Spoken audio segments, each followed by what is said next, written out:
Breaking news from Monday, the 17th of November. It says that Justice Minister Jim O'Callaghan says the UK government gave him prior warning that they intended to clamp down on migration and Ireland will have to update our own laws in response. But I thought we had legal obligations from the EU. What happened? Immigration laws may have to change following planned reforms to the UK asylum policy, which are due to be announced today. Jim O'Callaghan was speaking at the British-Irish Intergovernmental Conference at Farmley. Our reporter Coleman O'Sullivan is standing by for us now. So Irish immigration laws may have to change. Coleman, what exactly has the Minister for Justice been saying? Well, the Minister for Justice was asked today if immigration came up at this meeting where areas of common concern are raised, and he said yes, it had. And he also reveals that his department was briefed last Thursday by the UK Home Secretary on those asylum law change proposals he presented at Westminster today. And he said in response to those proposals which he's been briefed on, he expects that policy here on asylum and immigration, and possibly even law, may have to change.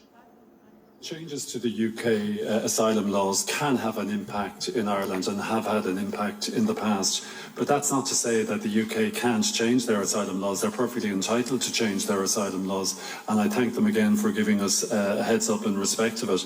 However, what it does indicate is that I suppose we need to be nimble in Ireland, as we may need to change our laws and our provisions as well to respond to any changes that have taken place in the UK. Well, everybody knows that we have to clamp down on immigration. It's literally the number one threat to the country. It's a national security threat. It's obviously a threat to the citizens. It's a threat to the economy. It's a threat to safety. Like, everything is wrong about this, but they're still not clamping down on it. We need to speed up the Irish government's response to the UK now clamping down on it. But also what we don't want is digital ID to be rolled out like they're doing in the UK. In the UK, because they have thousands of these small boats coming over invading their shores with random people from God knows where, now they're actually taking more freedoms away from the British citizens by rolling out a digital ID that they have to use, or else they won't be able to get a job. And on both sides, both the Minister for Justice, the Taoiseach, and the Northern Secretary emphasised that the common travel area, which allows people to travel freely between the two jurisdictions, is designed for citizens of the UK and Ireland, not for other people, not, for example, for people who have come to either jurisdiction seeking asylum. Once again, the Irish Border Security and the Immigration Department have failed miserably.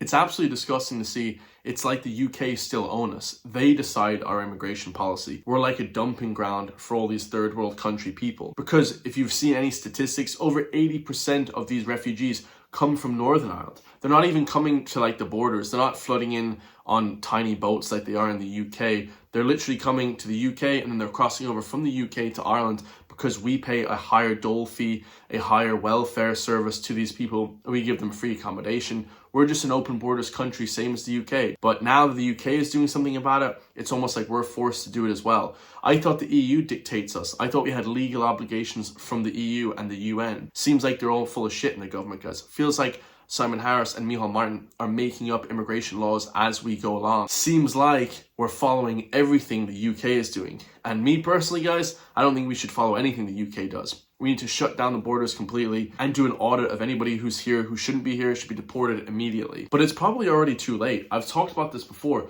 We already have 20,000 Roma gypsies. We already have hundreds of people coming from Albania. These are gangland places, Bulgarian gypsies. We have third world people coming from Africa, from North Africa, from the Middle East. These are dangerous countries with ISIS training camps, Al-Qaeda factions that are just flooding into Europe. I mean, they're just pouring into the country. It's ridiculous. The next breaking news story from today is 52 illegals were deported back to Georgia today, escorted on a plane of 117 Gardaí, so basically one Gardaí per person, and 10 backup Gardaí and 23 ground staff. Basically 2 Gardaí or so per person, 10 backup Gardaí, whatever that means, hopefully with guns, and 23 ground staff. A total of 150 people to escort 52 people. Now, you may be wondering why they do this. This is for security reasons, okay? If some crackpot Georgian guy goes crazy, you need 2 Gardaí to actually subdue that guy and arrest him, type of thing, right? But the thing is, guys, they should be strapped to the seats anyway. They should be arrested on the flights anyway. It shouldn't be like a nice flight back home. These people had deportation orders. And I could solve this, guys. You know, just have 5 Gardaí or 5 Irish Army Rangers, Special Forces, with flipping rifles at the front of the plane. And if anybody moves, if anybody even looks a certain direction, you get shot in the flipping head. Okay? Any sort of movement on the plane. No bathroom breaks. You handle your business in a little bottle that we give you, okay? We're not flipping giving these people any sort of good treatment because they shouldn't even be here. They're criminals, guys. They're illegal in this country. Now, do you agree with the rule of law, or do you flipping just let the country run riot? This is what the loony lefties want, guys. A crazy flipping free-for-all country. While most people boarded the aircraft calmly, we witnessed one individual who resisted and had to be restrained. So I asked what safely. So today we're affecting 52 deportations where we're travelling to Georgia. 52 people are being deported, removed to Georgia. Those 52 people are subject to deportation order and were present in the state. The removal today is involving 117 Gardaí who are travelling on the aircraft as escorts. That includes Frontex trained leaders who are trained and oversee the operation. We have a backup team as well of 10 Garda members, and then that's supported by 23 members of the ground support who have liaised with the Irish Prison Services Department of Justice throughout the planning of this operation. Garda National Immigration Bureau is essentially mandated to remove these people from the state. So it's important, I suppose, to remember that all of these people have been given the option of a voluntary return process, and this process has recently been significantly incentivised further. Following the issue of a deportation order, they get 28 days to leave the state in their own accord, and if they fail to do so, it's at that point when the Garda National Immigration Bureau will effect the deportation order. In effecting these orders, we do it in a very humane and human rights compliant way. Hold on a second. Why are they saying that, guys? Like, we're so sensitive here. We're so, like, protected here in Ireland. We do it in such a humane and human rights compassionate way. They're illegal. They shouldn't be here, guys. They're lucky we get to land the plane and we don't throw their ass out of the plane midway through the flight. We just circle over Georgia and we just throw them out the plane with parachutes. No, I'm joking, guys, obviously. But it's already humane, guys. It's extremely humane. What is this? Like, we're slaughtering cattle or something. We do it in a humane way. We're just deporting people. You know, these are rookie numbers. We gotta bump those numbers up. I gotta pump those numbers up. Those are rookie numbers in this racket. Wow. 52 people. It should be 5,200. Or, you know, preferably 52,000. You know, anyone that shouldn't be here in this country, guys, if you're not contributing, should leave, guys. You have a deportation order. I mean, I'm sure there's hundreds of thousands of people. The minister said it. 80% of people here get rejected. I think it's 90% of people get rejected from IPAS accommodation. So they shouldn't even be here. So get these people the hell out of here, man. This is crazy stuff. Humane and human rights way. These people have voided their human rights because they already broke the law. We notify people that families that we're going to remove them from the state, they get due notice, and ultimately it culminates, and I suppose what has happened today, which is a charter operation with 52 people today leaving the state. You know what we should do now, guys, because this flight cost hundreds of thousands of euro. We should like outsource this because it costs like 400,000 euro for this flight. So we should outsource this flight and say, okay, guys, we're going to now hire like private military or private Gardaí, private security, like Blackwater or something, to actually charter flights and put these security personnel on flights with guns and bring them back to Georgia. There should be constant flight size, every 5 minutes, flights in and out of the country until we actually know who the hell is in this country and what the hell is going on here. And on top of it, the left-wing lunatics still don't understand putting Ireland first, putting your own people first, people with Irish citizens, people that are ethnically Irish as well, people that actually help the country run, okay? People that work in the country, people that pay taxes.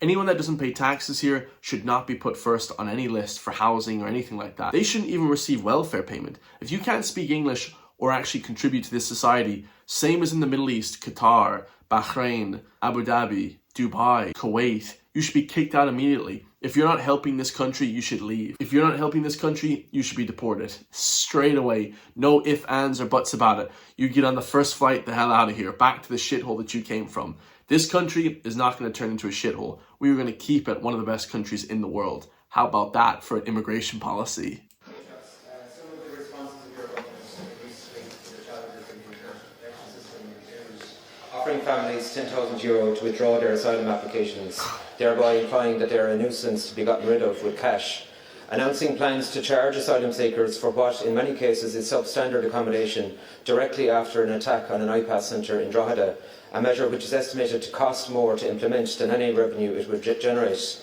Congratulating Independent Ireland on drawing unfounded links between increased knife crime and inward migration following the horrific crime at an IPAS centre in Saggart. Cynically stating that migration figures are too high after your drubbing in the presidential election. All of this political reactivity is designed to show you're tough on migration, to win back votes, and is leading our country down a dark path of scapegoating refugees and asylum seekers. Taoiseach, what is your actual long-term plan with regard to international protection? Is the Catherine Day report of 2020 going to gather dust indefinitely, or will it be implemented? The Social Democrats are the biggest bitches in the entire government. I actually don't understand how people voted them in. That kind of just shows you the level of man, the level of women in this country. Just the biggest pansies, the biggest pussies, the biggest bitches ever. To vote in people like the Social Democrats. The first point when you talked about the 10,000 euro to leave, that's obviously ridiculous. That's just going to bring in more immigration. And then you're giving taxpayers' money away to random people that might have shown up here. 10,000 euro? It's just ludicrous, guys. That's obviously going to create more problems for the country. Then secondly, of course, he said there's too much inward migration, and he shouted at Micheál Martin. That's probably the only thing Micheál Martin and Simon Harris have said that's correct over the last 20 years, let's be honest. Again, I think your language was wrong. You used a phrase that I congratulated the Independent Army. I didn't congratulate. I know you use the phrase congratulate. I never use that word congratulate. I think it's just pejorative language. This attempt to label people is a problem. Ironic how he says that the attempt to label people is a problem. He calls everybody far right, homophobic, transphobic, racist if they disagree with any of his points. So does Simon Harris. So does Sinn Féin. So does flipping the Social Democrats. Everybody in government are the biggest hypocrites in the world. Now, obviously, I know that everyone is a hypocrite to some degree, but these people lying daily on camera just take it to a whole new level. I mean, they really take the cake when it comes to just being hypocrites. Like, if you say anything that's not mainstream, if you say anything about immigration, or there's too many goddamn whatever, or if the flipping lockdowns weren't good, or if they were too long, or anything that has maybe a conspiracy theory or a right-wing tangent, a conservative tangent to it, they flipping call you a nutcase. They call you a far-right conspiracy theorist that wants to destroy the country. You know, they're just complete clown show, guys. The report was based on the premise of 3,500 people coming in through the asylum programme on a yearly basis. That went up to 18,000 last year. It's down close to 40% this year. There are issues around the asylum process. No point in saying there isn't. There are. Those numbers are massaged heavily, guys. Like, to be perfectly honest, immigration is like hundreds of thousands of people coming in. And, you know, we talk about how we have our own homeless, but let's not even talk about the couch surfers, people that can't even get a home, which is most young people over 25 in this country now. If you've left college, if you've left secondary school, maybe you're working a trade, you're not going to be able to afford accommodation, a one-bedroom home. There are no one-bedroom homes in Ireland. We don't build one-bedroom homes. Somebody was asking in the group chat, somebody was asking in the Facebook chat a few days ago, it was saying, they were asking like, oh, I want to find a one-bedroom flat for like €1,000 a month or something, 1,500 a month. First of all, I told them, we don't build one-bedroom apartments here. We don't build one-bedroom semi-detached homes in Ireland. Like, we just don't do that, lads. That's not a thing we do. Second of all, you're not going to get one for less than €3,000.